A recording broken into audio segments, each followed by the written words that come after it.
Ouais, tu le vois déjà qui. Elle a envoyé même pas. Le sentier.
Bonjour, alors nous sommes à Saint-Joseph, donc sur l'île de la Réunion, et on est venu mesurer un sol là sur deux paramètres électromagnétiques. On a mesuré la conductivité donc qui est la propriété à libérer un courant électrique entre les minéraux, et c'est aussi susceptible de montrer s'il y a de la vie dans le sol en termes de micro-organismes. Ce sont eux les passerelles qui permettent les échanges entre les minéraux. Et là on a des conductivités très très faibles, ça veut dire qu'on n'a plus beaucoup de vie. Et ce qui est dommage, parce qu'on a mesuré en parallèle le paramagnétisme, donc qui est une vitesse d'aimantation au niveau du sol. En fait, c'est la capacité d'une substance à s'orienter vers l'électromagnétisme terrestre à une vitesse donnée. Au plus c'est paramagnétique, au plus il y a de vie. Et donc là, on a un sol qui a un potentiel d'accueillir la vie à peu près à plus 880 CGS. On sait qu'un bon sol commence à peu près à plus 100 CGS. Donc imaginez un petit peu la capacité de réception des micro-organismes. C'est juste phénoménal. C'est juste qu'il n'y a pas de vie, mais s'il l'apporte, ça va se développer très très vite. Et qu'est-ce qui a détruit la vie? C'est les désherbants en fait, qui sont à l'inverse du paramagnétisme diamagnétique.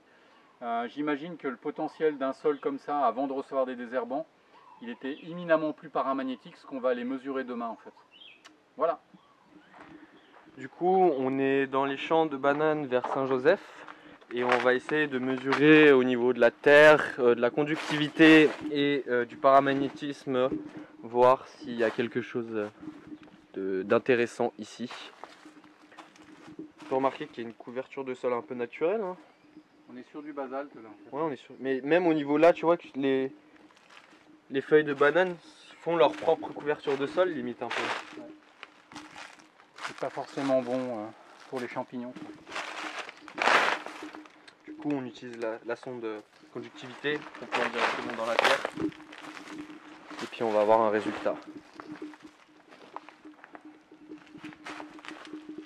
On a 0,03 pour le moment. Ouais, pas très faible.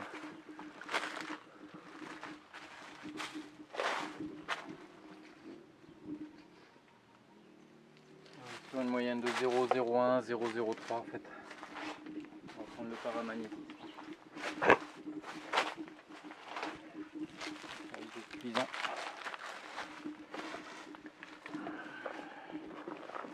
Pourquoi j'ai pris la balance moi en fait? Pour le paramagnétisme?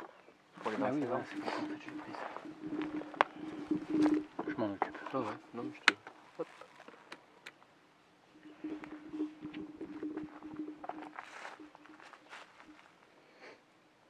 T'as le portable sur toi? Oui. Du coup, ouais, toujours s'enlever quand vous avez des portables. Ah ouais, impressionnant, dès que t'es parti, gars. Peut-être que l'appareil photo aussi joue. Hein. On va se mettre un peu loin pour la mesure du paramagnétisme. Vous n'aurez pas la vision directe, mais si vous connaissez, vous savez comment ça marche. 25 grammes de terre dans une petite boîte à pellicule qu'on va rentrer à l'intérieur de la machine du paramagnétisme. Ça va nous donner un ordre d'idée. A savoir que bah là, si on est à peu près à 100 CGS, ça va être une terre correcte, mais je pense qu'on va être un peu en dessous. Après, il faut se dire que c'est du basalte, donc ça peut être très intéressant aussi. Hein.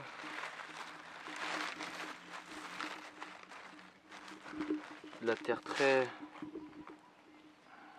Il y a vraiment beaucoup... On le sent qu'il y a vraiment des roches directement dedans. Grosse densité de terre. Ouais. Et on voit de la roche volcanique qui est directement là, quoi. Il y a vraiment des gros morceaux, hein. Si vous pouvez le voir. Ouais. Et ça, c'est dans le champ directement, quoi. Après, il faut savoir qu'on est vers Saint-Joseph, donc on est vraiment pas loin du piton de la Fournaise. 880 CGS. 880 CGS? Ouais. Ah oui. Ouais, c'est intéressant quand même. On a énormément de paramagnétisme, mais on a une conductivité qui est faible, donc du coup... Il faudrait faire quoi là? Bah, apporter des ferments, des micro-organismes. Ouais. Oui. Okay. Du coup voilà. Après, pour le moment, on n'est pas très informé au niveau des plantes que vous pouvez utiliser ici pour les ferments et au niveau des micro-organismes qui peuvent se les faire livrer, mais... Non, j'ai déjà des plantes. T'as déjà des idées de plantes? J'ai recensé à peu près une vingtaine. Ok. Et ben on vous ça en... il y a 10 ans en fait, au jardin des Mascarenes. Ok. J'étais venu pour ça. Et ben on vous en parle bientôt dans une nouvelle vidéo. Toujours à La Réunion, toujours proche de Saint-Joseph. On a continué un petit sentier où vous avez vu tout à l'heure avec le champ de bananes champ de bananes, mais là, tout à l'heure, on remarquait que la terre était carrément à nu. Puis là, on voit qu'il désherbe même pas, donc du coup, on s'est dit qu'on va essayer de mesurer pour voir ce que ça donne.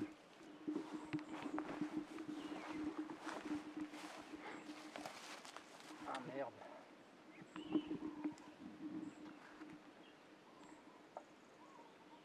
Comme d'habitude, hein, 25 grammes de terre dans la pellicule avec le paramagnétisme, donc l'appareil qui est juste ici. On va mettre directement à l'intérieur, puis on va voir la donnée assez rapidement quand même normalement. On a aussi la sonde conduite qu'on va planter directement dans le sol. Ouais, c'est déjà beaucoup plus important. On est à combien? On passe de 880 à 1077 CGS. Donc on a déjà un peu plus de 200 CGS. On a à peu près 200 CGS de plus.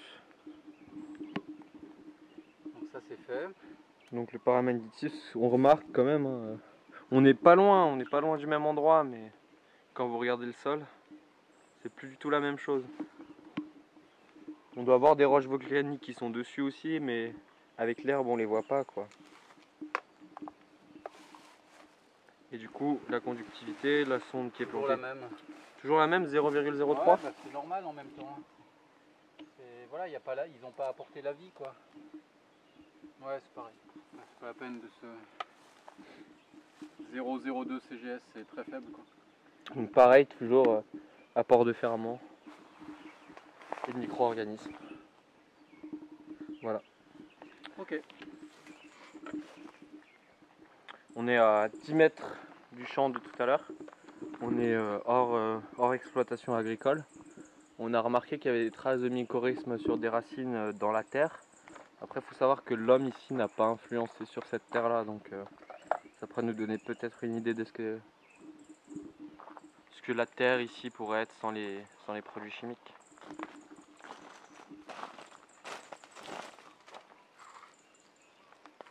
On va prélever un échantillon directement à la source. Du basalte de profondeur. C'est de la roche volcanique qui vient un peu du cœur du volcan, je pense, vu la couleur. On est un peu loin du volcan quand Il y a même. des oxydes de fer, ouais, mais c'est vieux. Oui, après, oui, c'est vrai. En tout cas, c'est les moins. D'après ce que j'ai compris tout à l'heure, ce serait les moins fertiles. Ok. Oui, c'est ce qu'il nous a dit, oui. Attends, je fais des bêtises. Ah, t'as pas été. Oui. J'ai pas taré. Oh. C'est la chaleur, ça rend taré quoi. Ah purée. Il te manque des grammes? 1 gramme. Je l'ai. Capturé. En tout cas, une chose est sûre, c'est facile à régler ici. Ah, très puissant. Combien? Je suis obligé de l'attendre, je suis obligé de le. x 10. Ouais. Donc ouais, on est plus de 1000 normalement. On est à 2140 CGS. C'est du basalte carrément. Et le double, hein, gars. Ouais. Le double. Il n'y a pas de désherbant, on passe du double là, tout d'un coup. C'est intéressant, je trouve. Après, comme je dis, ça n'a pas été influencé par l'homme ici, je Attends, crois. je vais quand même aller chercher la surface. Et la conductivité aussi. Ouais, on n'aura que dalle. Ouh, ça tourne. C'est chaud ici. Hein. À savoir qu'actuellement chez nous il neige et ici il fait à peu près 30 degrés. Hein.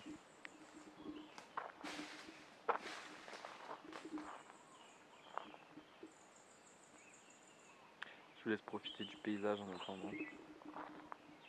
Ah merde. Bonjour. Ah, je me suis battu avec le dodo.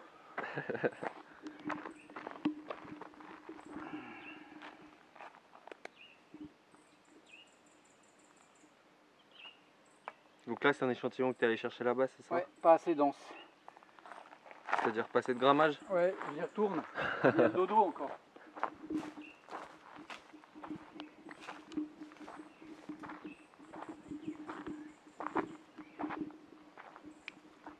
Bah, qu'est-ce que tu fais?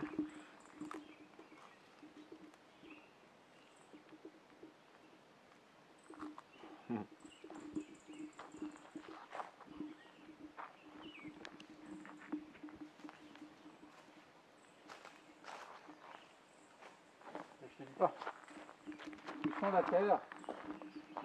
Je laisserai mon guidon de vélo, ce serait pareil.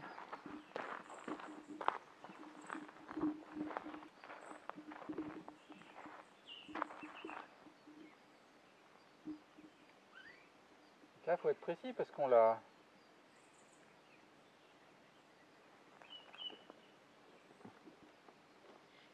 Ah, tu vois, la terre, elle est à 570 CGS. Un peu moins quoi, un peu moins que tous les endroits qu'on a mesurés tout à l'heure. Après c'était sur un petit bout de forêt en dehors de la route.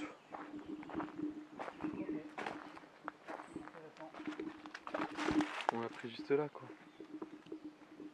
Voilà. Conductivité, tu veux pas planter la sonde rapidement quand même? Pour la vidéo? Mais je m'attends pas à des... Non c'est sûr mais juste C'est impossible même. Voilà. Là, je revise toutes mes connaissances. J'ai une méga conductivité ici. Je démissionne et je fais... je suis pas boulanger ou dans la finance. Alors, conductivité d'un basalte de profondeur.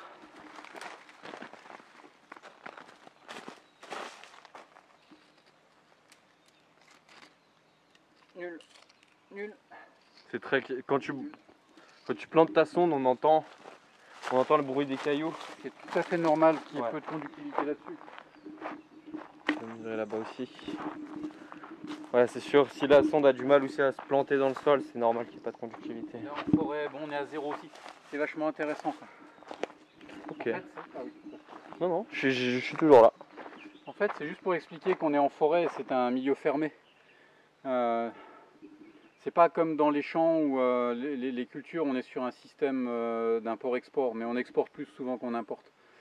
On exporte la matière organique végétale. Là, en fait, l'arbre il se chie dessus, quoi. Et il récupère sa matière végétale. Et puis il y a un système mycorhizien, les champignons, qui permettent de capturer l'azote, les protéines grâce aux mycorhizes, que l'arbre puisse en profiter au travers de son système racinaire. C'est complètement différent avec les champs. Donc il n'y a pas besoin d'avoir une méga conductivité, alors que dans les champs, on doit avoir une supra-conductivité naturelle.